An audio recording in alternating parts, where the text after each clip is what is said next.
Namah Namo Vishnu Padaya Krishna Prastaya Bhutale Srimate Bhakti Vedanta Swami Iti Namine.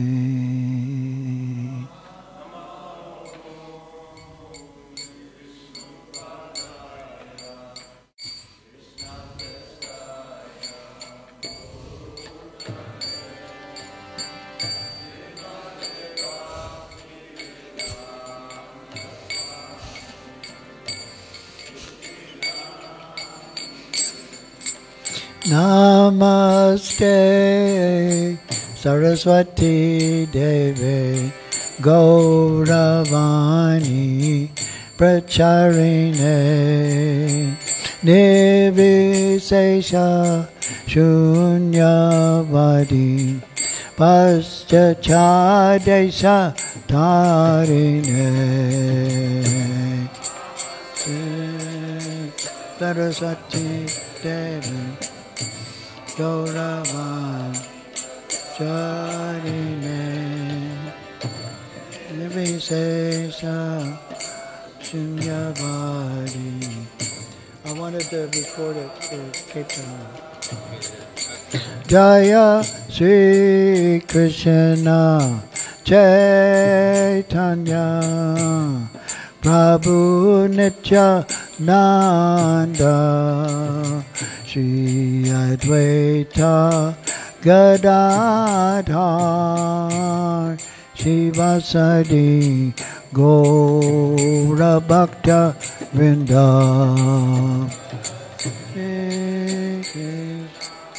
Chaitanya Prabhu Nityananda Shri Advaita Gadadhar Shivasari Gaurama Jaya Shri Krishna Chaitanya Prabhu Nityananda Shri Advaita Gadadhar Shivasadi Gaura Bhakta Vrinda Shri Krishna Chaitanya Prabhu Nityananda Shri Advaita Gadadhar Shivasadi Gaura Bhakta Jaya Shri Krishna Chaitanya Prabhu Nityananda Shri Advaita Gadadhar Shivasadi Gaur Bhakta Vrinda Jaya Shri Krishna Chaitanya Prabhu Nityananda Shri Advaita Gadadhar Shiva Go Jaya Gaur Bhakta Vrinda Gaur Bhakta Jaya Gaur Bhakta Vrinda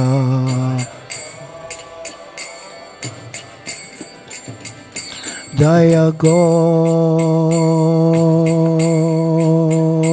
Bhakta Vrinda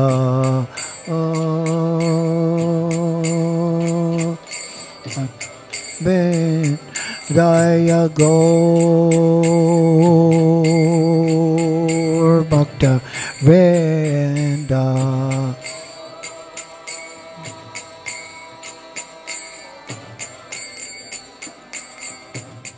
Hare Krishna, Hare Krishna, Krishna Krishna, Hare Hare, Hare Rama, Hare Rama, Rama Rama, Hare Hare,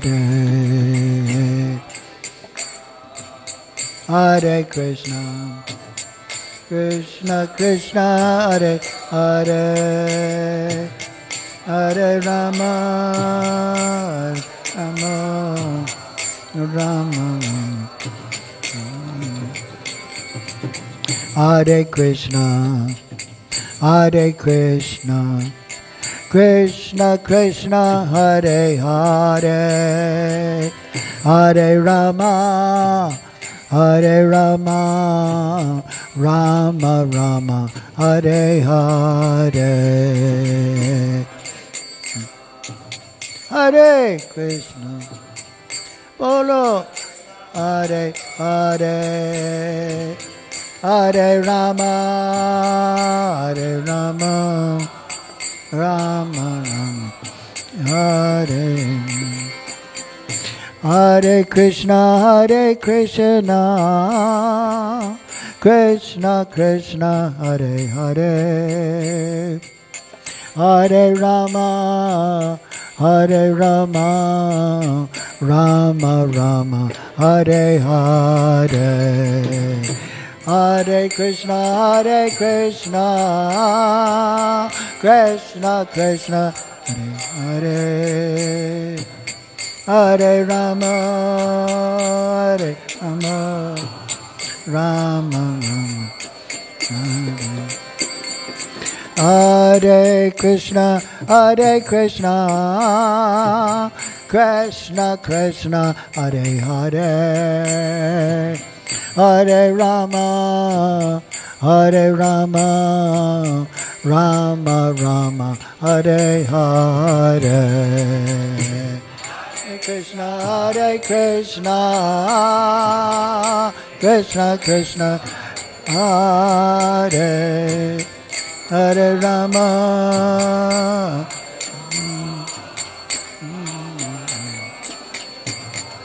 Hare Krishna, Hare Krishna, Krishna Krishna, Hare Hare, Hare Rama, Hare Rama, Rama Rama, Hare Hare, Krishna, Hare Krishna, Krishna Krishna, Hare Hare, Hare Rama, Hare Rama, Rama Rama, Jaya Radha Radhanata, Radha Radhanata, Shri Radha, Radha Radhanata, Radha. Jaya Giri Govardhan, Giri Govardhan, Giri Govardhan, Jaya Giri Govardhan,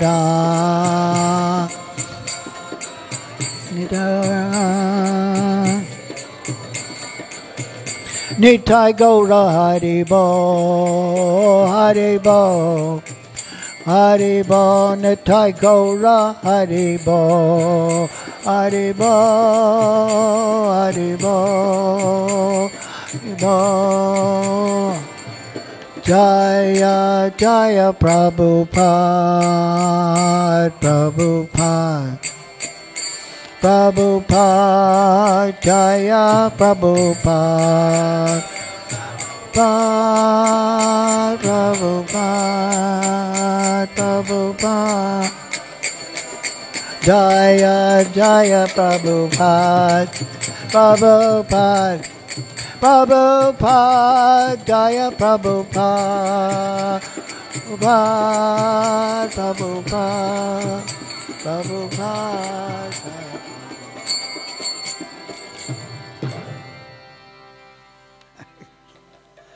Apologies to the musicians. Srila Prabhupada ki.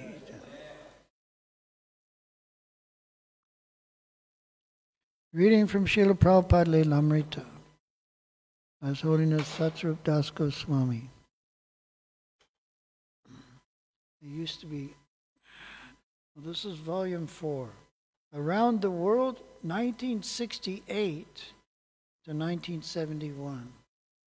So it was practically Srila Prabhupada's first circumambulation of the world. Chapter 7. This remote corner of the world. So we're really pretty remote down here. Of course, some people say Australia is even more remote, but well, we won't argue the point. So it's a fact. When Prabhupada visited Atlanta in 1975, he commented that he had been to Caracas, he had been to Miami, and he had come to Atlanta. And in each of the temples, Lord Chaitanya and Lord Nityananda were there. And he said, they have come to this remote corner of the world. And then he said, they are so kind, they are so kind. And then he went into ecstasy. That was the shortest arrival address. It was about 2 minutes. And that was it. So we're all in the remote corners of the world when you talk about the home. Our home is there in Mayapur and Vrindavan.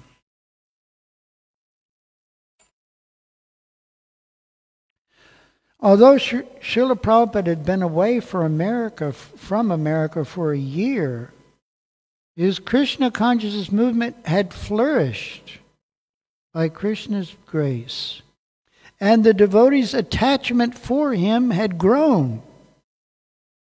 His disciples, having heard reports and seen photos of his triumphant tour of India, had felt inspired to increase their own preaching. In each American center, new devotees had been joining and were learning Prabhupada's teachings from the senior devotees. Already accepting Srila Prabhupada as their spiritual master, hundreds of newcomers were eagerly awaiting initiation. How different from Prabhupada's first arrival in America, alone in 1965, walking the cold streets with no money and no temple. And he had been ignored. New Yorkers are famous for that. You know, they can ignore you. Nothing what do they say? Any New Yorkers? Well, they say if you can make it in New York, you can make it anywhere. So Prabhupada made it. Sometimes he had thought of quitting, taking a boat back to India, but he had maintained absolute faith. And now, less than 6 years later, in dozens of ISKCON centers throughout America, hundreds of disciples worshipped him and would throng ecstatically to receive him. Los Angeles, June 26, 1971. When Srila Prabhupada had left Los Angeles a year ago, the political turmoil there had troubled his mind. But in returning, he found the devotees recovered. So did you read about the turmoil? Did you discuss that? So, some devotees had gone with Prabhupada to India. Actually, Prabhupada wanted that his disciples could be trained by his godbrothers in India.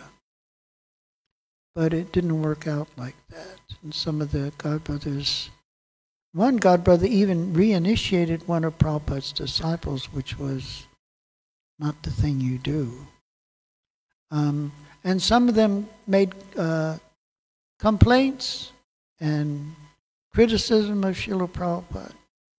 So that didn't work out. But it came back in letters from different devotees that were in India that Prabhupada's his godbrothers, didn't consider him such a great personality. And this came back in their letters, and the people who got the letters were affected. That Srila Prabhupada was just one of the disciples of Srila Bhaktisiddhanta, which is what his godbrothers were thinking, but he wasn't. He was Senayorpati. He was the commander-in-chief. So that created a different mood, and Prabhupada picked up on it right away. And it'd be a long story to discuss. But he left America to return to India. And he had a plan. He wasn't just dumping America, but he wanted to preach in India as well.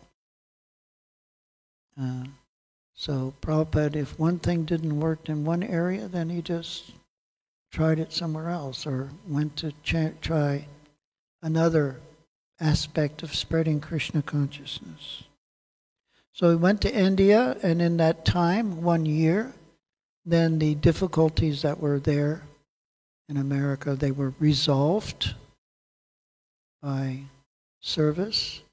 And then Prabhupada had done wonderful preaching in India, especially in Surat. The devotees saw all the wonderful pictures, whereas in America, people tell you, get lost or get a job. In England, they'd say, piss off, piss off. But in India, they were amazed. They were amazed that these Westerners were taking up the bona fide practice of Vaishnavism, and especially in Gujarat, which is a very pious part of India. They were closing the town while the devotees had kirtan. And they had streamers and banners and throwing flowers, and the devotees had so many garlands. Maybe you see with Bhakti Chaitanya Maharaj, he gets so many garlands for his Vyasa Puja that he has to take them off because you can't see his face. So the devotees were like that. The people were coming up and garlanding all the devotees. And they had so many garlands they couldn't chant like that. So it was a real big difference. It was a big difference between what it was in the West and America. So they appreciated it very much. And Prabhupada preached very strongly about Krishna consciousness being the ultimate panacea for the miseries of the world. He found the devotees recovered. Faithfully they were executing his orders to chant publicly, distribute back to Godhead magazine, and worship the deity of Rukmini Dwarkadish. Rukmini Dwarkadish. So that's Krishna in Dwarka. He's called Dwarkadish, and his queen is Srimati Rukmini Devi. It's not Radharani. You don't get Radha Dwarkadish. You don't get that. That's Rasa Basa. In the gorgeously decorated Los Angeles temple, Prabhupada performed a large initiation ceremony, accepting dozens of new disciples. On 27 June, Prabhupada traveled from Los Angeles to San Francisco for the 5th annual Rath Yatra. 200 followers met him at the airport. 200. How many devotees do you have? A reporter asked. So I've heard different answers because maybe different reporters asked. Unlimited, Prabhupada said. Some admit and some don't admit. Admit you are a servant of Lord Krishna and your life will be a success. So I'd heard Prabhupada mention that. along the same lines, that everyone is my disciple. It's just some have realized it and some have not. Some have realized and some have. After 2 days in San Francisco, Prabhupada returned to Los Angeles, and on July 16th flew to Detroit. Bhagavan Das, Prabhupada's governing body secretary for the Midwest, had preached vigorously in his zone, opening centers in St. Louis, Chicago, and other cities. Almost 300 devotees, most of who had never seen Prabhupada, assembled at the Detroit airport to receive him. Sureshwar. Devotees had come from all over the Midwestern U.S. and Eastern Canada to greet Srila Prabhupada at Detroit's Metro Airport. A red and gold throne stood in the center of the reception room, and the devotees were chanting Hare Krishna and dancing, awaiting Prabhupada's arrival. When the plane finally landed, all bliss broke loose. The disembarkation dolly joined the plane, but we couldn't see Srila Prabhupada. I became anxious. When would he enter the room? Suddenly a cry went up, and I looked around. Devotees were bowing down. Urukrama, disciple. Srila Prabhupada entered the room as bright as the sun, and everyone immediately prostrated themselves on the floor. Not like the other times when we bowed down together, but this was like an overwhelming force hit us, and we were being thrown to our knees. When I stood up, I couldn't believe my eyes.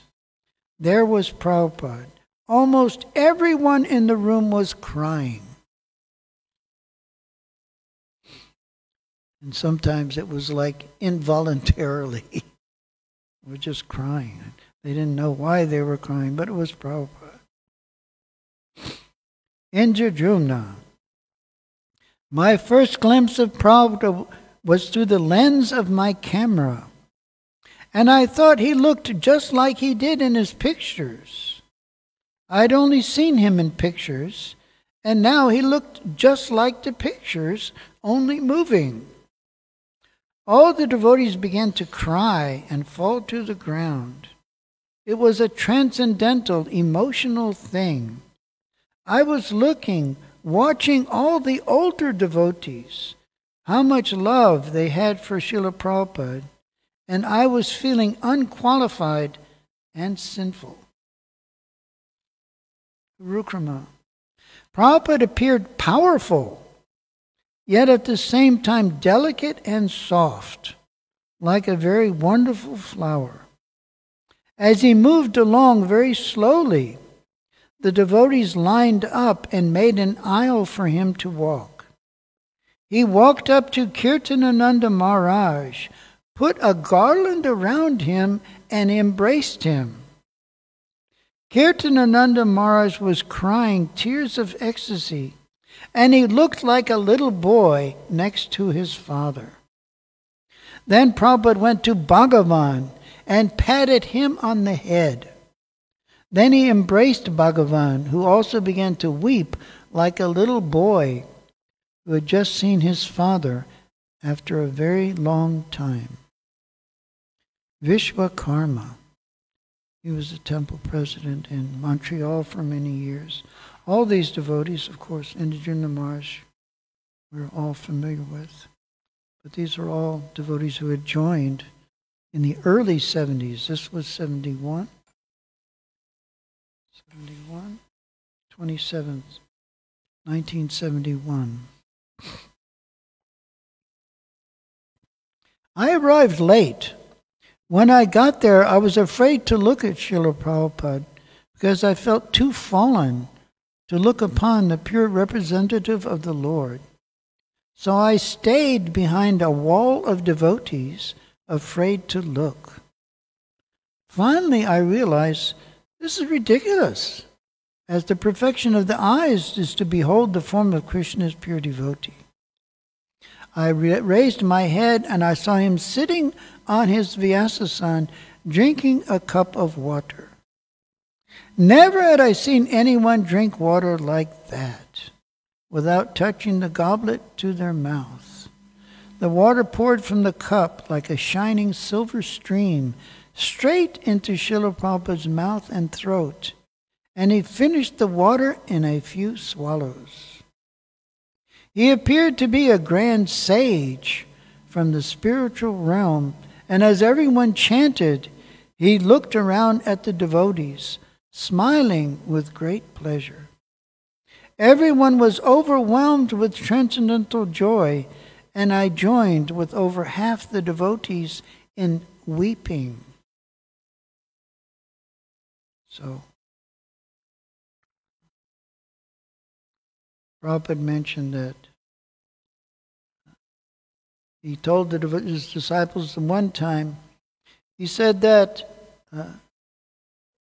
you are all servants of Bhaktisiddhanta Saraswati, and he sent you to assist me in the preaching.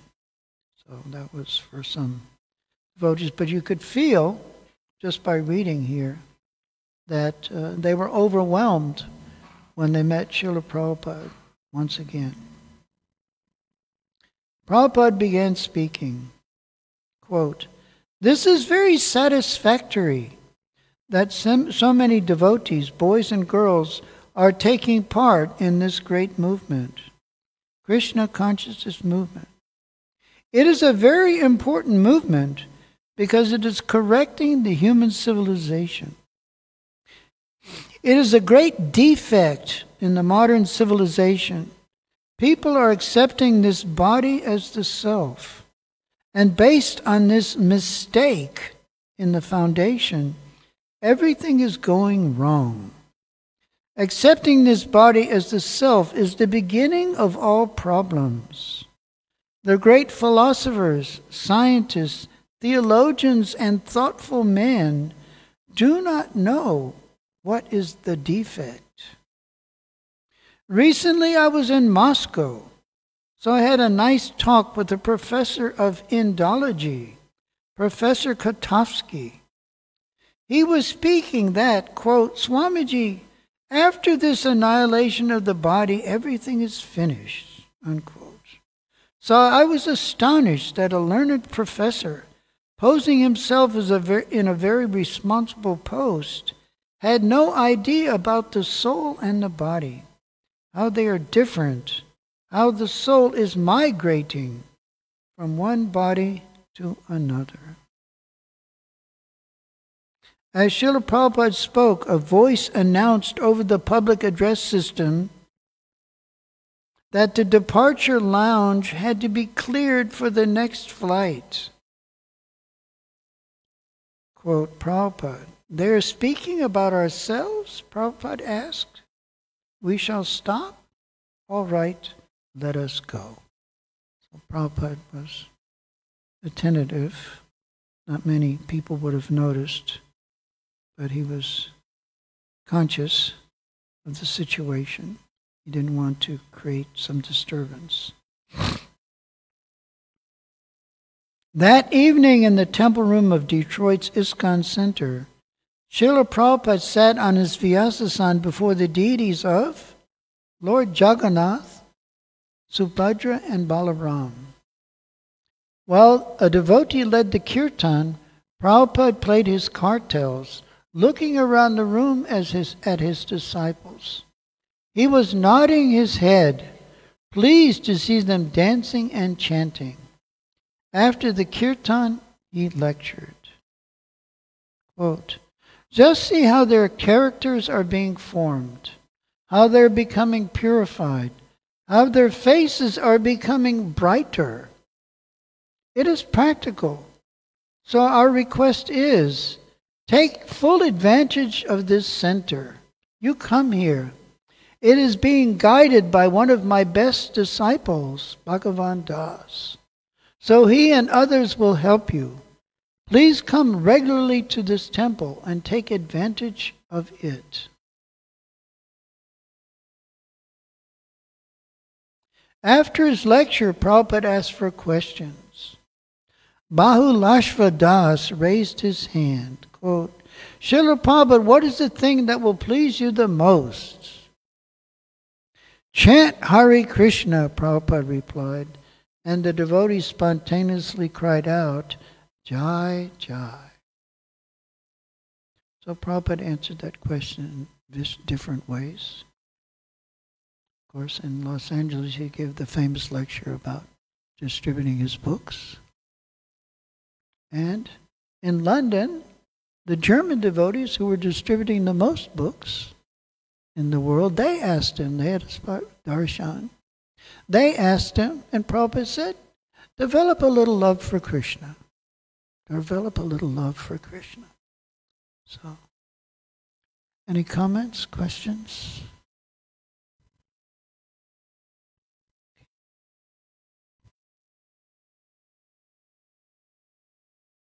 Prabhupada, that is the simplest thing.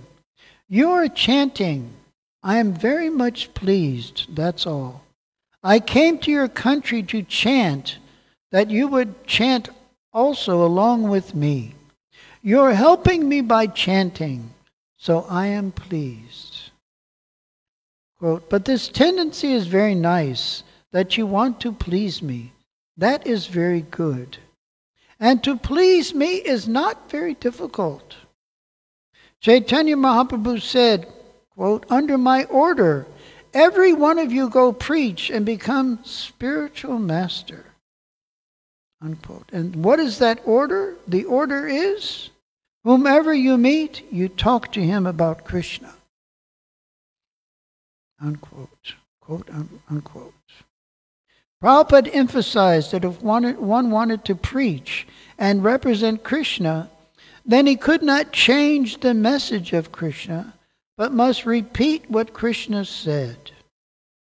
I have come here for the first time, Prabhupada continued, but before me, Bhagavan Das, he is organized. And what is his credit? He has presented things as I told him, that's all. This is wonderful. In Los Angeles, also a program is going on very nicely. My disciple in charge there is Karandar. He is present here. He is simply doing what I instruct, and he is doing very nicely, first class. Everyone who comes, they come, and they are enchanted by the temple, with the activities with the disciples. So this is the way. This is called Parampara system. Don't concoct.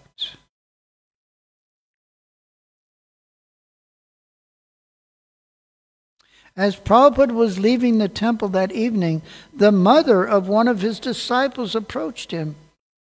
She said, you know, these boys actually worship you.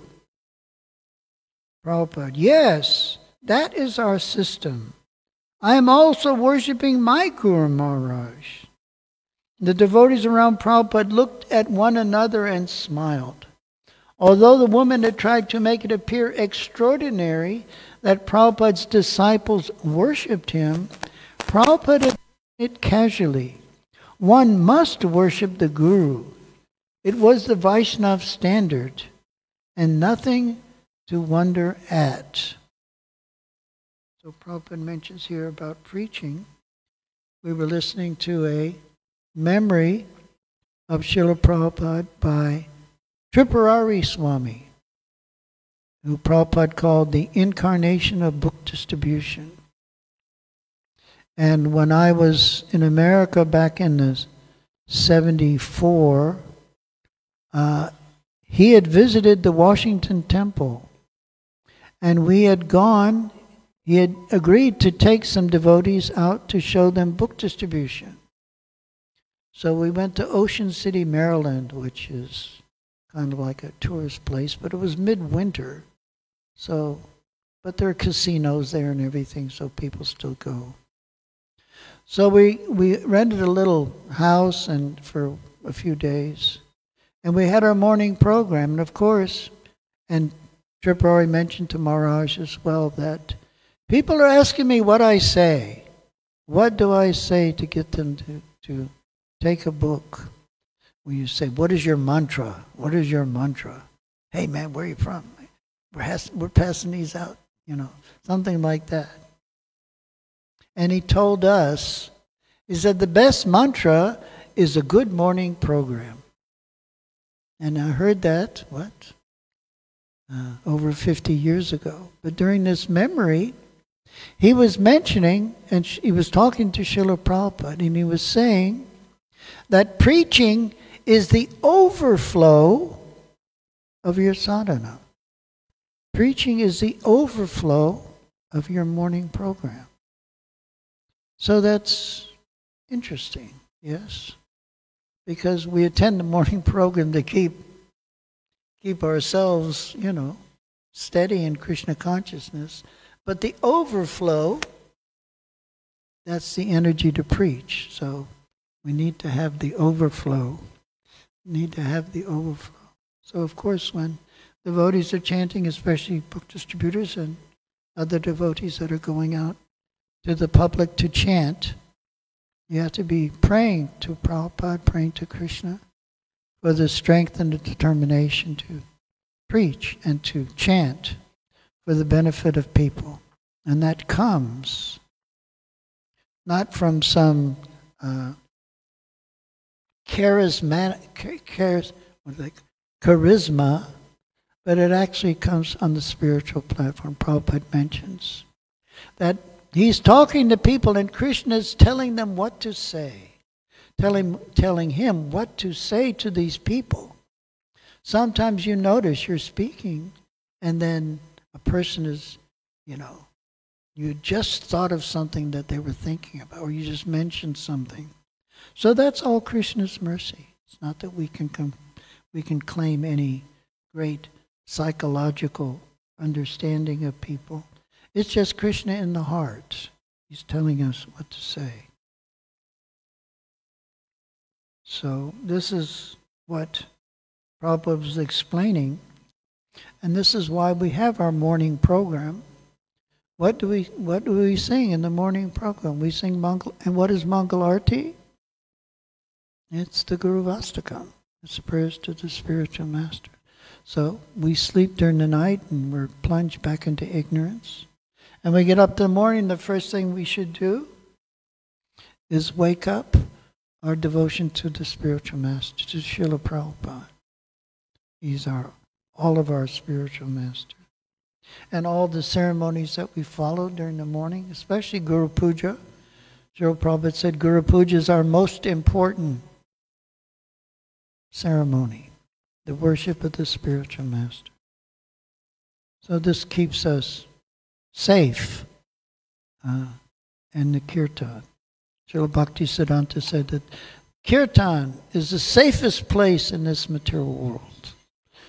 The world is danger at every step. Padam padam yadvipadam natesham. But in kirtan is the safest place in this material world. So our Harinam Prabhus know all about that. And we're very happy that they come for the occasion of Prabhupada's 50th anniversary of visiting South Africa and the 40th anniversary of the opening of this temple, which Srila Prabhupada had requested the devotees to do. Srila Prabhupada had so many centers in the U.S. that to visit each one was not practical. During his year in India, many new centers had opened on the West Coast, in Florida, Texas, the Midwest, the East. Prabhupada said he had more establishments than a wealthy businessman and more residents.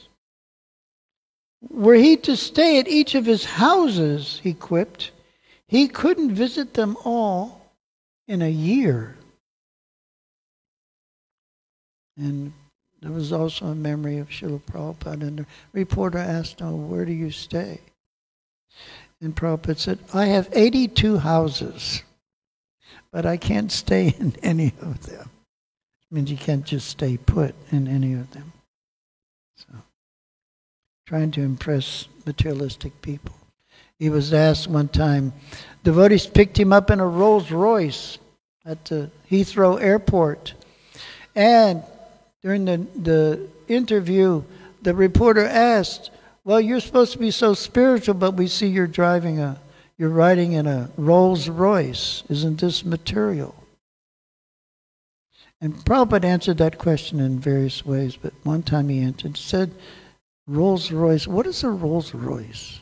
He said, God drives in a golden car, gold wheels, gold steering, gold seats, gold. He drives in a gold car. What is this Rolls Royce? It's some tin and plastic and rubber and electrical wires. It is not sufficient. So he kind of got them going on that one.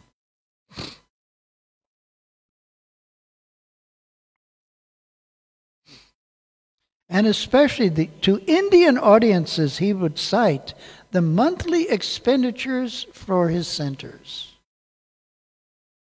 So, of course, in India, they want to know. They think that you're poor. If you're going to be a saint, you have to be poor. And Prabhupada just had a few sets of clothing, and that was it, pretty much. But the temples expended a lot on vehicles and prasad and boga and deity clothes and everything. So he was saying that his temple spend $100,000 a year. Now, for someone in India, 100,000, you would think that's a big organization, and it was. It is. Though proud of ISKCON's growth, Prabhupada was never proud on his own account. He never considered using ISKCON for his own enjoyment. Whenever he visited a center, his quarters were usually an apartment arranged at the last minute, often fraught with annoyances like noisy neighbors and incompetent cooks. In the early days especially. People were told, Prabhupada's coming, you're going to cook for Prabhupada. They didn't even know how to cook. And there's some instances where Prabhupada he didn't eat what he had to go into the kitchen and cook for himself.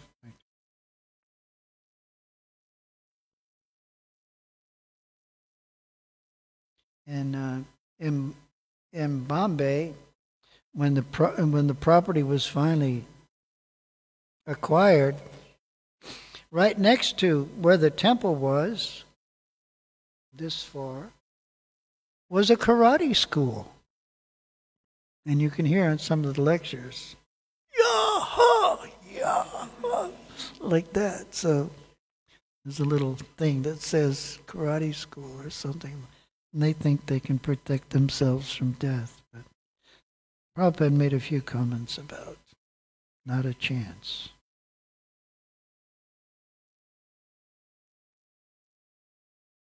At 75 years, his constant traveling was hardly an arrangement for his health and comfort. Anybody who does a lot of traveling, like Chaitanya Maharaj and others, they do it as a service, not like they just want to go sightseeing somewhere. We had a visit by His Holiness Jayadvaita Swami in Cape Town, and we greeted him at the airport, and we greeted him at the temple. And then he was going to give seminars in the evenings. And I asked him what he'd like to do in the day. Did he want to see some of the sights? That he wasn't into sightseeing. So then I mentioned, well, maybe we can bring your servant and show him the sights as well. Then he should have bought his own ticket. I suggested, he said, well, he should buy his own ticket. Because he's there to serve him. Like that. Anyway. That was a stupid question on my part.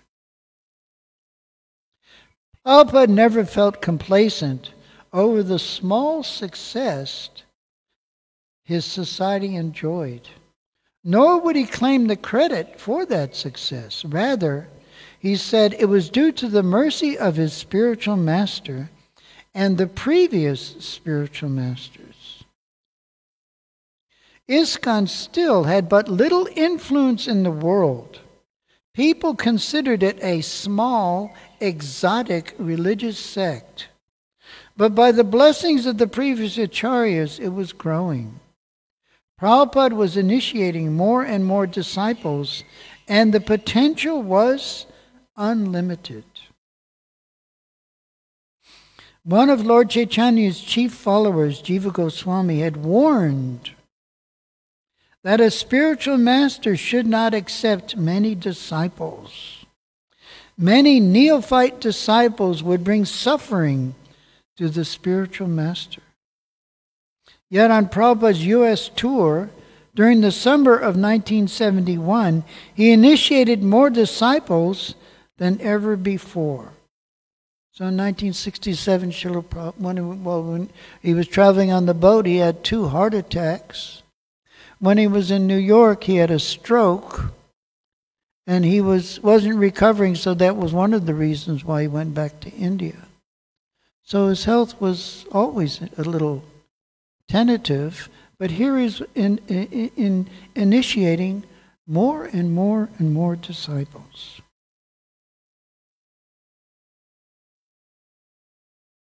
So in the Nectar Devotion it's mentioned that the spiritual master has to sometimes accept even unqualified disciples in order to increase the Krishna consciousness movement. So we should all think like that we're unqualified. But the spiritual master has accepted us. Why? Why is he accepted us? In order to push on his movement, push on his teachings. We're not here for any other purpose. We're not here for our great spiritual advancement. We're here simply to help our spiritual master spread Krishna consciousness. And we do that, we become spiritually advanced as well.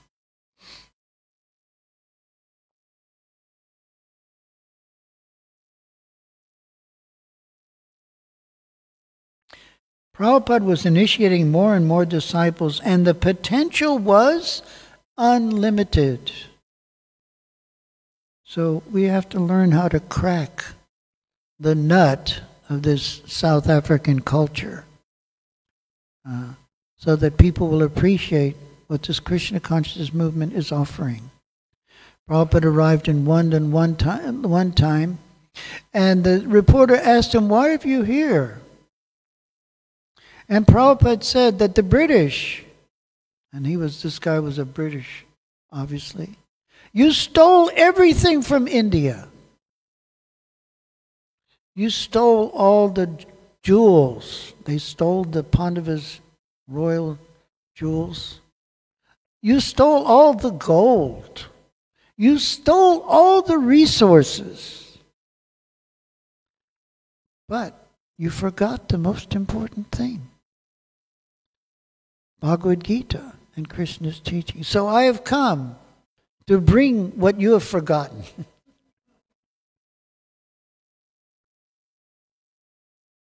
So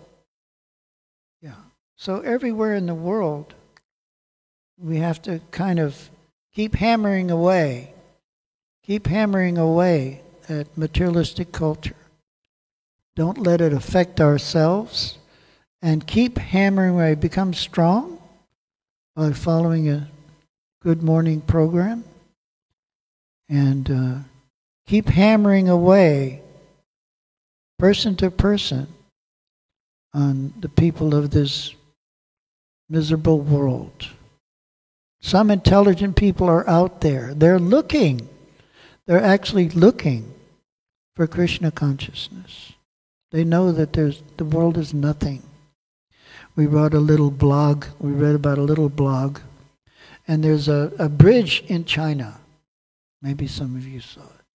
And this one man, he would cross that bridge every day. It was a long span. And he saw this lady standing by the edge of the bridge, and she was crying. So they went up and spoke to her and convinced her not to jump off the bridge. Because that's what people do with big bridges and tall buildings. And it mentioned that over 10 years he had saved almost 500 people from jumping over like that. So people become hopeless. They become hopeless, so we have to reach them before they become hopeless or what's the word for people that don't accept it? Agnostic. They don't become hopeless or agnostic. We have to reach them. So we go out, devotees go out and chant. And they see, just seeing the devotees and hearing the holy name, then there's so much benefit. So much benefit. And they don't forget. They don't forget.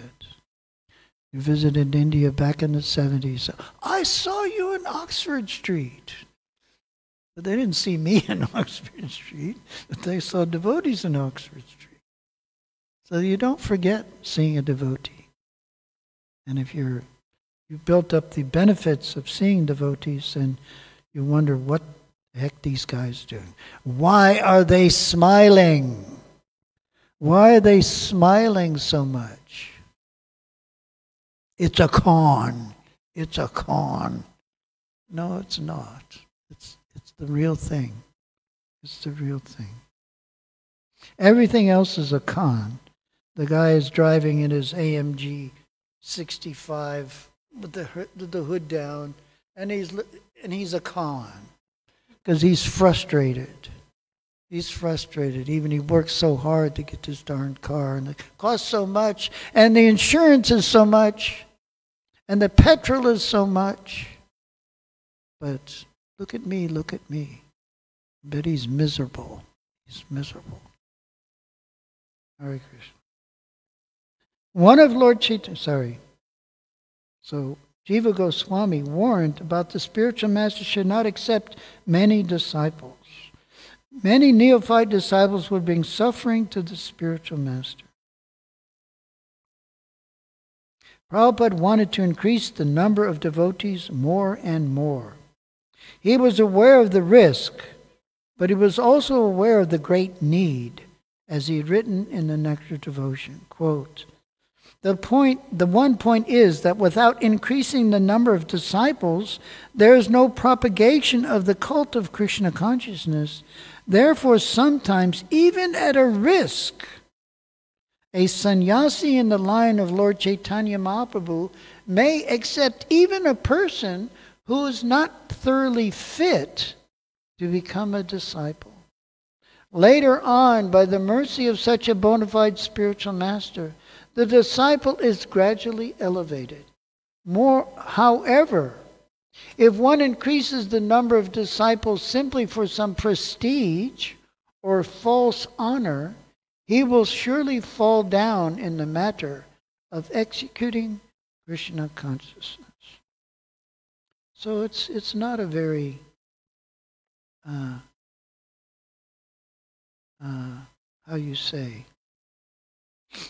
profitable enterprise to become a spiritual master. You have to accept people's karma.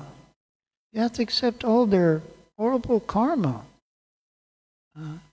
So that sounds like a good deal. I'll just give you all my karma, and then, I got a place to.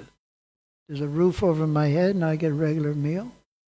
And you take my karma. That sounds great. But it's a bit more than that. A bit more than that. Prabhupada was asked after one of the first initiations, and the disciple asked him, Prabhupada, is it true? I think it was Mukunda Goswami, Mukunda Maharaj. He asked that after initiation, all of the disciples' karma is finished. And Prabhupada immediately replied, he says, only if the disciple is sold out to the spiritual master. Only if the disciple is sold out. So we know what sold out means. Means you've got nothing left. You've given everything. So that's the way the disciple should be with the spiritual master. And then all of the karma is removed. But don't expect, we shouldn't, or I shouldn't expect, that my spiritual master will take all my karma and I'll just, it's a good deal. It's a good deal. He takes all my karma. It's like Jesus. But Jesus, that wasn't Jesus's idea either. Jesus was a guru, is a guru. So he accepted all their sins, but he said, go and sin no more. The famous stories there in the Bible about the Pharisees. They'd found one lady who had some relations with a married man or something. And of course the married man didn't get any problem, but they were going to stone the lady. They were going to stone the lady. So they invited Lord Jesus to come to the stoning party. The stoning party. So then there was, so they asked Jesus to get involved. He said, he who is without sin, let him cast the first stone. So the people are looking at each other and nobody's doing anything. And then they all walked away. And then the lady turned to Jesus and said, Lord, what do I do now? And Jesus said, go and sin no more. Go and sin no more. So that's every Christian's duty. But Prabhupada mentioned, of course, I was raised a Catholic, so I know all about confessions and things like that. Prabhupada called them professional sinners. You have amateurs, and then you have the pros. You have the pros. You have amateur golfers, and then you have the professionals, like that. So he called this type of understanding for professional sinners. And we mustn't be like that.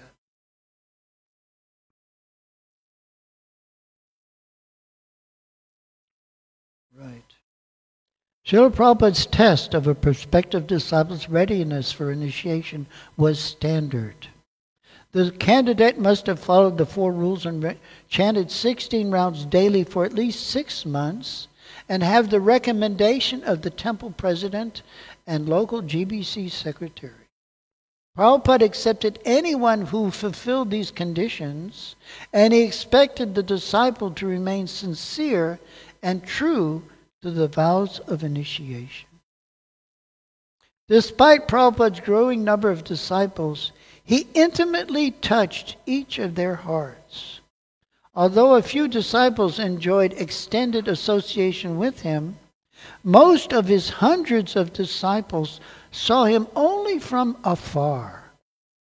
Yet each of them was certain that Prabhupada was his own. Each could say, quote, my spiritual master, unquote. Each could say, quote, Prabhupada, and feel close to their dearest friend and well-wisher, the one who was saving them from death. They knew that Prabhupada was the direct representative of Krishna and the most empowered acharya of Lord Chaitanya's message.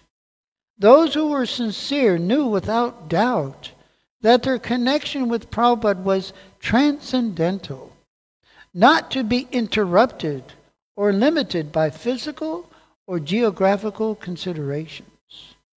If they surrendered to Prabhupada's orders, Krishna within their hearts would help them advance. If they were sincere, Krishna would help them become better disciples of Srila Prabhupada. So that's our work. And that way we're all still works in progress. And that we have to increase our sincerity more and more. And Krishna will help us become better disciples of Srila Prabhupada and his servants. The devotee's love for Prabhupada was not a vague sentiment. He was engaging them in Krishna's service, and they were directly experiencing the transcendental results. Only a devotee, however, could understand Srila Prabhupada's personality or the depth of his disciples' attraction for him or the debt that they owed him.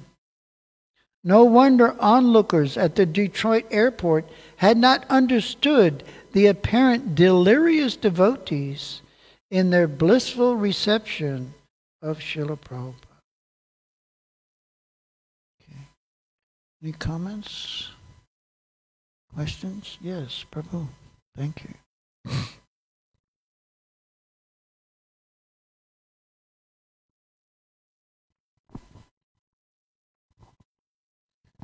I was having a discussion with the temple president of London, Soho Street, and The manor or in Soho central Street. London, yeah, Soho Street? rather London Ishra. Mm. And the topic came up about when it was based on dealings with devotees and what? dealings with devotees and dealings with new people coming to Krishna consciousness. Yeah. And we always hear about memories of Prabhupada, and it seemed like the emphasis was more on when they got chastised by Prabhupada and getting that mercy. Yeah. And that seems to be like the way to be, like Prabhupada would reminisce about being chastised by his spiritual master. Mm. And then the God brothers would comment, wow, that's you're very lucky, and like this. And it seemed that trickled down. And then if we have new devotees coming through, then for us to be kind and give mercy, we chastise or be heavy. Mm. That seemed to be the way to deal. And it seemed like the sweet dealings with, that Prabhupada gave were overshadowed. So I was just wondering about how often was Prabhupada very kind and accommodating, like we see his comments about Kirtanananda and Bhagavan and Karanda, I mean, obviously they had problems, and maybe nowadays we'd point that out more than, what Prabhupada was emphasizing. So I was just wondering if you could share some thoughts in terms of like dealing with new people coming in, how to treat them, and, solidify their Krishna consciousness. Yeah. Thank you. Nice question. Thank you. So, Srila Prabhupada was expert. He was an expert judge of character. He was an expert judge of time and circumstances. So, if he was to chastise someone, it was the perfect time for doing it. He didn't chastise people generally in front of thousands of people unless there was a purpose to it. And this person could take it. Some of us, well, there's the one, Chudakirti, maybe he'll explain it. But he was fanning Srila Prabhupada with the chamra, in Vrindavan, no less. And he was doing the whole thing, but he wasn't keeping the flies away from Prabhupada. In India, certain time when it's really muggy, the flies are all over the place. And Prabhupada he glared at him one time, but he was so absorbed in his thinking that he was doing wonderful service.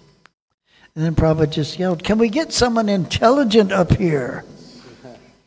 And so one devotee got up he was a kind of a different kind of devotee. He had his own idiosyncrasies. So devotees didn't really think greatly about him. So he jumped up and grabbed and it mentions that no self-respecting fly would be within 10 yards because he was going for it, and Prabhupada was smiling at him. So then they were walking out of the class, and one devotee came up to Sridhar, "Boy, you got the mercy, didn't you?" And so, yeah, he wasn't appreciating that he got the mercy, but so sometimes we have to be able to take it.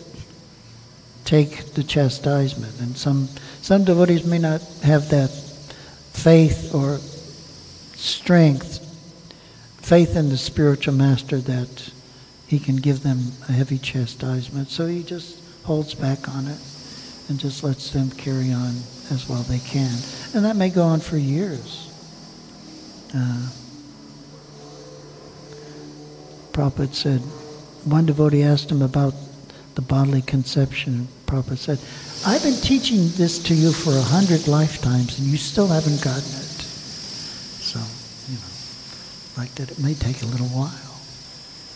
But, yeah, devotees make more progress by a chastisement because we may be going on in our own little fairy tale world and we're committing an offense. And so in order to bless us, he may give us a little slap to wake us up from our illusion. So that's his mercy. But we have to have enough faith and strength to accept that. So Prabhupada was very limited in his chastisements, so we received them. This one devotee in London, they were on a morning walk at the manor, and he had been in Edinburgh. Edinburgh, they had this castle then. It was an old stone building anyway, because it's so cold up there. And they were talking about, because they just opened the manor. Prabhupada stayed there for 3 months. And they were saying, because it's a big manor, but it's surrounded by fields. So in the cold weather, what do the mice do? They come inside to look for shelter and look for some food. So they were putting the altering plates on the altar, and then the mice were coming on the altar. So this devotee commented, he said, well, in Edinburgh, we had them all killed. We had them exterminated. Prabhupada turned to him and said, you should be killed. You should be killed. So he was saying, well, I never really got chastised by Prabhupada. Oh, yes, one time I got. So you should be killed. So Prabhupada was so concerned for all living creatures, cockroaches and mice and ants and everything. So, but new people especially, Chaitanya Maharaj always instructed, acknowledge and appreciate. Acknowledge and appreciate. So everybody needs that, especially new people. If we start heavying them out right from the word go, they won't stick around. So, and it's a lifelong understanding because, in the Krishna consciousness, we make so many devotees, but then they go away. Or they stay away for a long period of time before they come back next lifetime or something. So you're a good example. You're out there giving the mercy to people, and I'm not in your party, so I don't know if you really give out the sauce that much. What does he do, Prabhu? Does he give out the sauce a lot? Arinamananda, not so much. You get chastised a lot. Not really. Not really, okay. Well, maybe you can turn up the heat if it needs to be done. Anyway, but it's for leadership. A person in a leadership position, sometimes they have to chastise. But if you're not a leader, then it's not your business.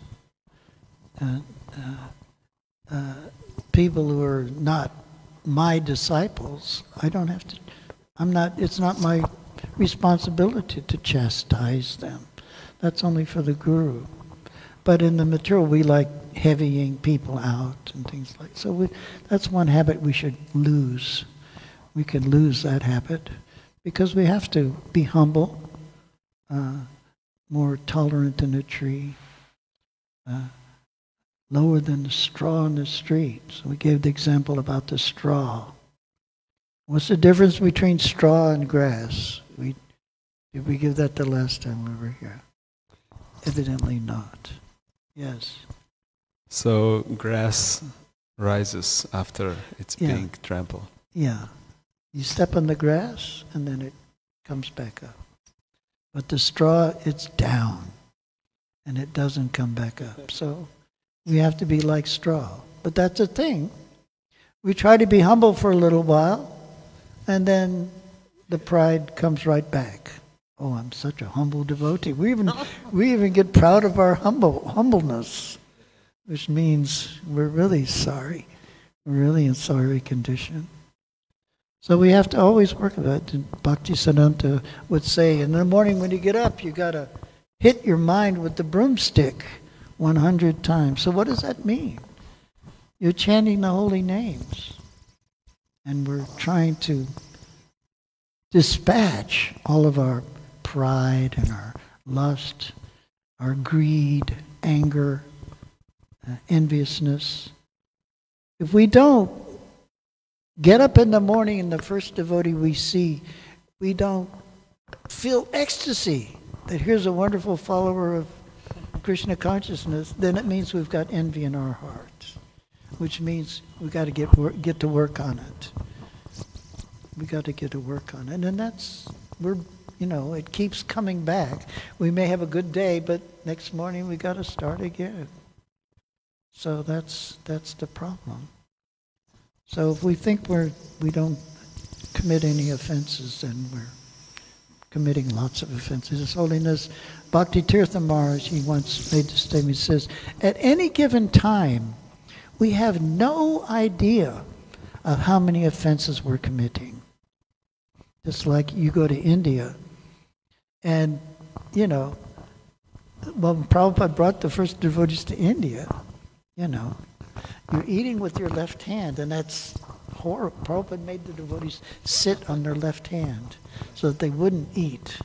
Even if you had a chapati, even if you had a banana, you had to learn how to peel the banana by not touching it with your left hand. You had to put it in your mouth and peel it that way. That's what people were expecting. And if you did anything else, then people would think you were uncultured.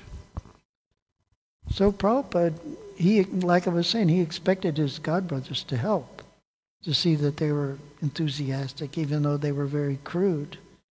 But they just criticized, because they didn't want to appreciate what Prabhupada had done. Because of that, they couldn't preach. There's a nice story about one of Prabhupada's godbrothers, and he was visiting Prabhupada right at the very end of Prabhupada's life. He came to visit Prabhupada. And Prabhupada knew that this particular devotee, sannyasi, he had wanted to sing for Srila Bhaktisiddhanta on his deathbed. And then somehow somebody else sang, and he didn't get the opportunity. So then he asked this devotee, will you sing for me? Will you sing for me? And he sang, and Prabhupada and this devotee were both crying. And he had some disciples there, but it wouldn't have need to be in a harmonium and a mridanga and everything, but he just sang the song, and they were both crying. So then when he finished, Prabhupada said, thank you so much. Thank you for your wonderful gift. I'd like to give you something. And then the disciple the godbrother said, well, whatever you'd like to offer. So then it must have been, I'm speculating, it must have been Bhakti True Swami. He turned to Bhakti True Swami and gave him an instruction. He went out. He came back in a few minutes with a plate of Mahaprasadam. And Bhakti True Maharaj lovingly offered it to this sannyasi, godbrother. Now the thing was, in the Gaudiya Math, no one would accept anything that these Western devotees cooked, or anything that these Western devotees offered to the deity, or anything that the devotees would offer to themselves. But Prabhupada had caught him. Prabhupada had caught him and made him promise. So then he respected the prasadam. And then he says, because of that, he could understand Lord Chaitanya's mood, that Krishna consciousness is for everyone. No one is qualified and no one is unqualified. So then he was able to actually travel in the West and preach for some time because he understood what the real qualification was. The real qualification for spreading Krishna consciousness is that nobody has any qualification. So he mentions that point. But many of Prabhupada's godbrothers, they didn't appreciate. So they just thought he'd picked up a bunch of hippies. I don't know if you heard about the movie. The movie was called Dumari Doom. Dumari Doom. Mataji, you're smiling, so maybe you know about it. So the Indian government actually helped pay for the movie. Doom means smoke. So they were saying, with every puff of my marijuana cigarette, Hare Krishna, Hare Ram. And they had the devotees. And they followed. This is what they made. It was a movie. And they made it that the devotees, they would chant, and then they'd go back and smoke marijuana and do nonsense stuff like that.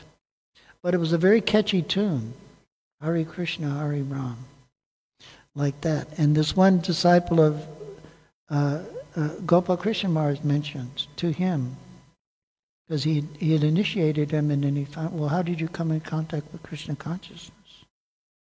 And Gopal Krishna himself had told Prabhupada that there's this horrible movie in India that's blaspheming the devotees. And Prabhupada had said, don't worry about it. When the time goes by, all they'll remember is Hare Krishna, Hare Ram.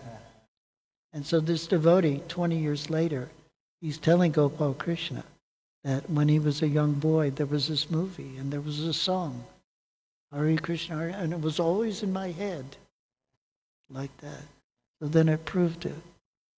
But, yeah. So we just try to be as friendly, really friendly. Because if we're actually on the spiritual platform, then we know that they are our friends. They are our friends. They are our God brothers and God sisters in service to Lord Krishna and Srila Prabhupada. So we should be gentle. We shouldn't get angry and think that I'm such and such.